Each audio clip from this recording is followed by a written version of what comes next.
So my favorite Liberian artist is MC Caro. King Caro. Yeah. I recommend her. Like you guys check out and listen to her music. Hey guys, welcome back to my channel. Thank you all for being so consistent. In today's video, I am here with an African brother from Nigeria, and today he's going to share his experience living in Liberia, and he's also going to tell us about Nigeria, life in Nigeria, some of the different sectors, the culture, and so on. So hello, how are you doing? I'm doing good. My name is Joseph Olabachu, Nigerian boy from Osun State, and I'm here in the beautiful and amazing country, Liberia. Ocean. So I've been seeing Ocean online. Like sometimes when you're watching African movies, then you see people were saying Ocean. How is Ocean? So Osun State is on the western part of Nigeria, southwest. I've been there a few times. Although I grew up in the northern side, middle belt, Plateau State. Basically that's where it is, and that's where we have like the origin of Yorubas. Oh, okay. Yeah, according to history, it's from Osun State. Oh, and you're Yoruba. Yes. Can you say something for us in Yoruba? Yes, I can. Eka song, Eka bo. Yeah, those are greetings in Yoruba. So the Nigerians like go on the channel, let you know, Eka bo. That's why I go to you. I mean, like when we were learning local dialects, the training we're not really focusing on the local dialects, you know. We used to work for miles, you know, to listen to our ancestors, to learn from them. But you know, like I have to speak right. You're speak right. I hear you say good morning. Speaking of hailing from Osun State and then living in the Plateau State, right? Plateau State, yes. Okay, so can you tell me about life in Plateau State? Just life in Nigeria. Generally. Okay, so start from life in Plateau State. So Plateau State is known as one of the coldest states in Nigeria. Like it gets cold. It gets sometimes as cold as you would have the weather in the UK. Like really cold. And then during the rainy season, I haven't been to the UK. Okay, so I can relate. So let me give you a bit of perspective. During the rainy season, I think in July, August, it gets so cold sometimes that we have blocks of ice fall as rain. Wow. Like large blocks of ice get to fall, and then like when you get to the drainages or the gutters, like you would see ice on the ground, like packed on the ground like that. Oh, that's cool. So that's how cold it gets, and yes, it's blessed with a lot of vegetables. Like I think if you listen to some artists and some songs, they get to say like I think Flavor he has the lyrics where he says tomato juice. So one thing Jos is known for is like potatoes, tomatoes, like we have that in abundance. Home of peace and tourism. That's Nigeria. That's Plateau State. Plateau State. Yeah. That's really nice. I think when I visit Nigeria, I'm going to visit Plateau State. So did you attend school in Plateau State as well? Yes. Okay, so how is like the education sector in Plateau State? I want to say in Nigeria, but then I know you're going to say in Plateau State as well. Yes, like I represent there more than maybe we'll now get to talk generally. I think I'm trying to see maybe unique or different. I think it's the same thing, like it's common with every other part of like the country. Primary school, I don't even know which aspect to talk about. Primary, secondary, I don't know. It's general. I don't know. Okay, secondary. So let me I'll use my story. So I went to an all-boys Catholic school. Very interesting school. It was one amazing thing about the culture then in the school is you need to come out top. Like it was hard life. So it was one of those places where you get to learn the values of how you need to be on the streets and be able to like man up. Yeah. So that was exciting. Of course, we had the different types of teachers. We had the teachers that would torture your life. Hi! It's like, I don't know, it's like maybe they failed at something, so now they want to take it out on you. I'm telling you, we had just one like that. Oh God. We had the really amazing teachers that they just they're just the best. They might not be your direct teachers, but they just have a good level of compassion, and then they're just very good role models. Yes, and then yeah, we had the hilarious ones that were just, they were comedians without effort. From the dress code. I tell you, from their dress code to their strategy on how they handle students, and you know, all that. So yeah, it was amazing, it was exciting. But of course, the ones we would always remember and would laugh at are those ones that would want to take out their frustration on you, and they want to beat the hell and heaven out of you. But we survive. They have me on the in between. Like we talk about high school and people training you for you to live and be able to survive in the real world. So when I was in 12th grade, I attended D12 High School. Is this government institution in Liberia? So when I was in 12th grade, from 10th grade to 12th grade, I think it really intensified when I entered 12th grade. We had 12-1, 12-2. I was in 12-1, and they started calling me monkey. Yeah, you just reminded me one story. Yeah. So I was really tiny, and they call me monkey. And then we had people in the class we used to call Mama Cobra, and then we had Baby Cobra, and we had all sorts of names. You can get angry. The more you get vexed, the more it would continue. Like they can't stop. Like even now, yeah, my old classmates will see me on the streets and they'll be shouting, "Monkey, monkey!" And you know the sorrowful part about it, I turn around and that's why I start saying monkey. Big memories before the adulthood experience.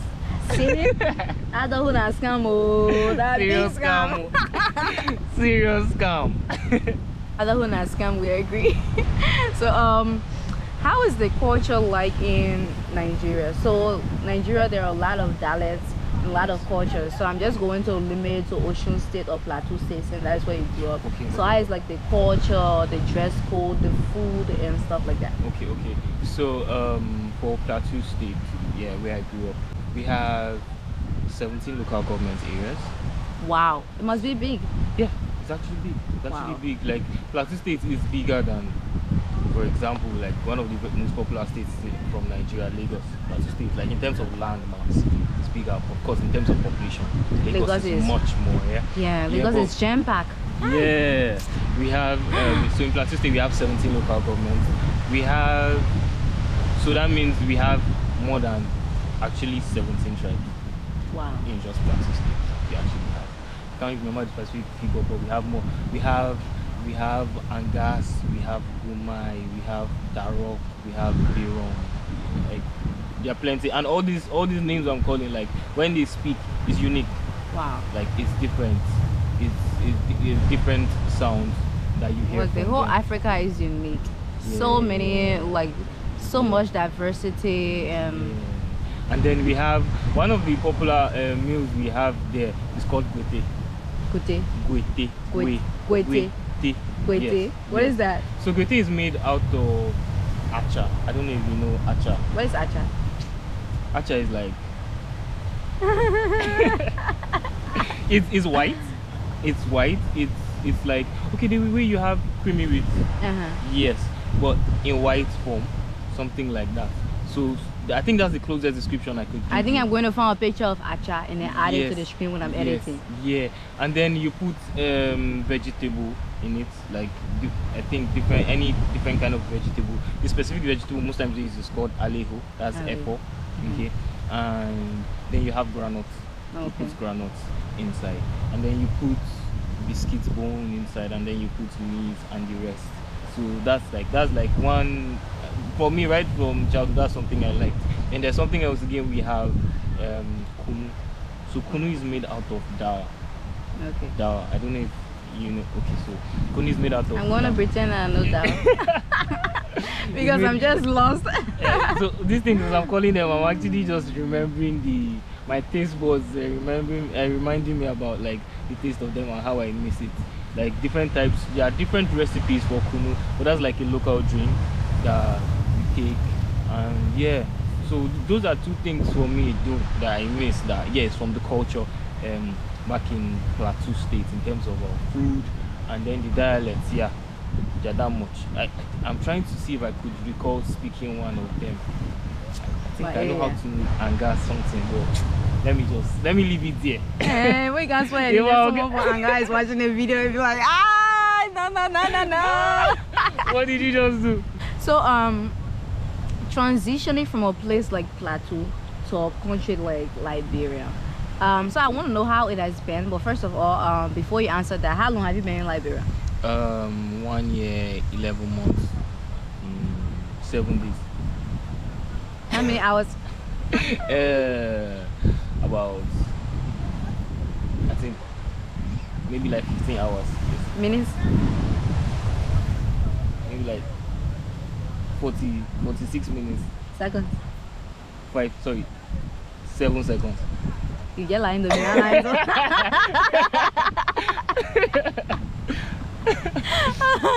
Yeah. So how has the transition been, like moving from Plateau State to Liberia, staying here? Some of the cultural shocks, like the language, the food, and how things are done here. So how has it been like? Okay, so the first amazing thing for me is from Plateau State, the people Plateau State are really hospitable. Okay. Yeah. So coming here, I was able to have that shared experience too, on like how Liberians are really accepting, like they want to listen to you, they want to have conversation, like it was homely for me. So that was something connecting for me. And then another side again to it for me is okay, in terms of the food. So for me, I am an explorer, so I love to taste new food, I love to explore. So for me, that was, I just came straight and I just synced into it. I loved that. Even though I'm eating more rice than I thought I would eat. I'm eating more rice than I thought I would eat. But it's still amazing. The beautiful thing about it is I've been able to not only eat but been able to learn how to cook some Liberian food. So oh my gosh, what can you cook? I can cook dry rice.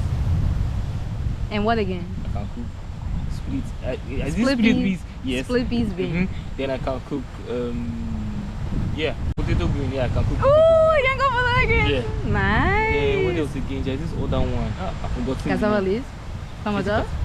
No, cassava leaf. Pambota, I want to cook it, but I've not had either time or had somebody that would settle down and show me how to cook. So that's something. Oh, I can teach you how to cook pamato. No problem. But we have to go online to find recipes. So I don't know how I'll be teaching you. You got something Liberian. Well, yeah. So for the food, I've actually had, like, I have had good experience and I've created like very, very memorable experiences for me, so that I would always want to rekindle that feeling, of food for me. What else again? Yeah, the environment, the beach. Yes. And we're even on one right now. Yes. Do you think I should turn the camera around and show them the landscape? Yeah. Like, see. Beautiful. For me, this is priceless. Beautiful. Very, like, oh my gosh. Beautiful. So, this is one part of my experience that I cherish, because, as I said, Plateau State is the middle belt. So we're in the middle part of Nigeria. There's no beach there. So experiencing this right now it was part of my bucket list. So that's something amazing. Like, I always look forward to spending time on the beach, like having great memories, pictures on the beach. So that's something amazing for me in the experience. Yeah. What else? The language. The language. Kolokwa. Okay, so for the language, Kolokwa, as long as I've stayed so long, I understand it, but I wish I knew how to speak it in some way, but I've not been able to pick, like, to communicate. You alright? Yeah, alright. Welcome to Kolokwa, give people. Yeah. So when I first came, almost every time when somebody talks to me, I go like, huh? Like what are you doing here? Like, repeat yourself, like, talk to me. And then before I came here, like, I had close friends, like, that I knew before I came here to Liberia. So even when I came here, and they were speaking like slowly for me, and then when I came here, their comfort zone, and they were just giving me. Like, I would just smile. Like, you fooled me, I'll smile. This is not consistency. But right now, I think I have understood, and then I've been able to like adapt to it. Yes. Pretty soon you start speaking Kuluba. Yes. Pretty soon. Yeah, pretty soon. No, especially maybe when I want to, when I go to the market or with the bike guys. And sometimes where you know that okay, now this needs to come out. It needs to come out because we need to negotiate very well. Yes. Like. So yeah. That's what I was doing when we found a bag at the email. Yeah, exactly. Yeah, you need to adapt. They play that rare, yeah. They play that rare, yeah. Yeah, You gotta tell me. They play that rare, yeah. Like I won't pay 150 for what? That's one serious line. Where's that? Imagine the place a little bit far. So sometimes when I do that to them, and then it's somewhere that I don't know. Yeah. And when we get there and then it's really far, then I feel sorry. And then I just give them the money they asked for because like, nah, this place is fine. Yeah. Let me Liberian music. Right, Liberian music. So before this interview, you're telling me about your favorite Liberian artist. So please tell them your favorite Liberian artist. So my favorite Liberian artist is MC Caro. King Caro! Yeah. I recommend her. Like you guys check out and listen to her music. Like MC Caro for me. Before I came to Liberia, I also knew like some artists to like I listened to, because as I said, like I knew like I had some close friends in Liberia before I came here, and then coming here, like I love the music. The lyrics can be so hilarious sometimes, some of like the popular artists and their songs and the lyrics, but it's always interesting for me to vibe to them too. Always interesting. Yeah. So as I said, for me I'm an explorer, so at the same way I said I just dived into the food. So same thing too. Dive into the music and just get to same thing to dive into the environment and be like, what can I experience out of it that is special or amazing? Yeah. So speaking of the food, do you agree with the fact that Liberia has the best food in Africa? Okay. I thought maybe you wanted to go to Jollof. I thought you wanted it's part of the best food. Okay. Because if you wanted to say Jollof, you know I would always stick to like, come on. Why now? No, don't be biased because it's your country, right? No, it's not that. It's just that it is what it is. Yes, it is what it is. So, based on your experiences in Liberia, what are some of the negative challenges that you've had since you moved to Liberia? Negative challenges I've had. I honestly have to think. Wow. Okay. No. There's one. I just remembered. My brain was just like. And I was just about to praise Liberia. Immediately you said, well, my brain was like, wow, too. Okay, so one for me is African time. I can be time conscious, personally. See. So African time can cripple me sometimes. They would say the event starting 5 p.m. and then it would start 9 p.m. or 8 p.m. Exactly. Like when you say the event starting 5 p.m., I'll be there 4 or 3:30. Even my class on Monday is 10 a.m. right? I can be on campus 7. And then there's sometimes that if you are, I just remembered something. There's sometimes that if you now become too, like let's say like when I first came, if you become too time conscious, you find out that maybe you're giving yourself a headache, and you have two things. Maybe you just have to calm down and just let things flow, or you just have to adapt to, okay, so if I want you to be here by 3, I need to tell you I'm starting by 1, so that by 3 you'll be there. Yeah. So something like that. So Yeah, so, like so that was one. That was one for me. Yeah. Maybe I'll call it culture shock again. When I first came, I'm somebody. I also like serene environments, quiet environments most of the time. So when I came from the airport, and then I was around for like a while, and then I went to the market. I went to Red Light, and then I went to Waterside, and then those megaphones. Hi. Those megaphones. Hi. It was vibrating my brain. Annoying. Orange mini, Lone Star mini, Bayern mini. In the morning. All the small communities everywhere. Even the people that are saying Spain, there is this woman saying Gary Riago. Do you know Gary Riago? Maybe I know it, but I have not picked up. Maybe like I've seen Yeah, it. so it's the gari with beans. Okay. You cook the beans, so you can put the beans on the gari and then you use the beans water to soak the gari. And then you put oil, you put onions. Some people can even eat it with peanut butter. Okay, no, I don't think I've eaten it, but I will need to find it. Maybe I'll buy you gari yago. I'll need to find it. Yeah, gari yago is really nice. Yes. So even the gari yago woman, that woman will be so annoying. Sometimes I want to do my sit down videos and that woman just shouting, gari yago, buy the gari yago. The gari yago hot.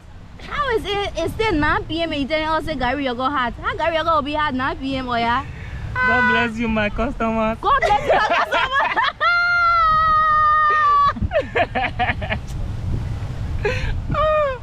No, there was a time he became so frequent. I now knew the line. Like, if you actually give me a megaphone, maybe I can actually create like a line. Because, okay. So you've been to a few counties in Liberia as well. Yes. So can you talk about the experience? Like, you've been to Grand Bazaar, and I'm still trying to find my way to Grand Bazaar this month. So I'm officially jealous.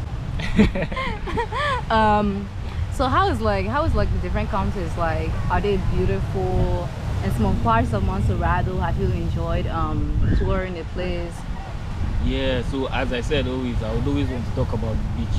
So yeah, I've been to different beaches on the beach. Yes, exactly. Like the whole rehab side there, they have a lot of beaches there. Yeah. So I've been to Bamboo. Oh yeah, Bamboo Beach. I've been to Hotel Buchanan. Yes, we went there. We had like the set of organization and youth that I worked with. We had like a training and a conference and then a whole store around that side. So I went there. Then we went to Patawi Falls. Oh, Patawi is Patawi Falls. I recommend it. Yes, it's beautiful. I recommend it. It's beautiful. I really like Nigeria, right? And I like the fact that even though there are a lot of problems, young people still find a way to be creative. Yeah. Nigerians really excel in entertainment. Most of the African artists out there who are putting Africa on the map, most of them are from Nigeria, and content creators as well. People who are dominating TikTok, they're like from Nigeria, YouTube, and I just really like the fact that they're able to make something out of nothing, and that's commendable. So do you have anything last to say? Like, people who want to visit Liberia or people who want to visit Nigeria, what can you say to us? Okay, so first about Liberia. So one thing I discovered and I learned about Liberia is so much more about the country than what sometimes we just get to see on social media. Google, social media and Google. Like, just so many amazing things that are worth sharing and worth experiencing. That's for sure. What else again? Yeah, as you said, like, as young people, like, we're actually doing amazing stuff across border. Like, young people in Africa, across border, different places we find ourselves, and then how we're able to collaborate. And then one beautiful thing about Liberia is it's a very hospitable and warm like society, at least from my experience and a lot of other people's experience. So yeah, it's somewhere to actually visit and create experiences and create connections. It has been really nice having Joseph here.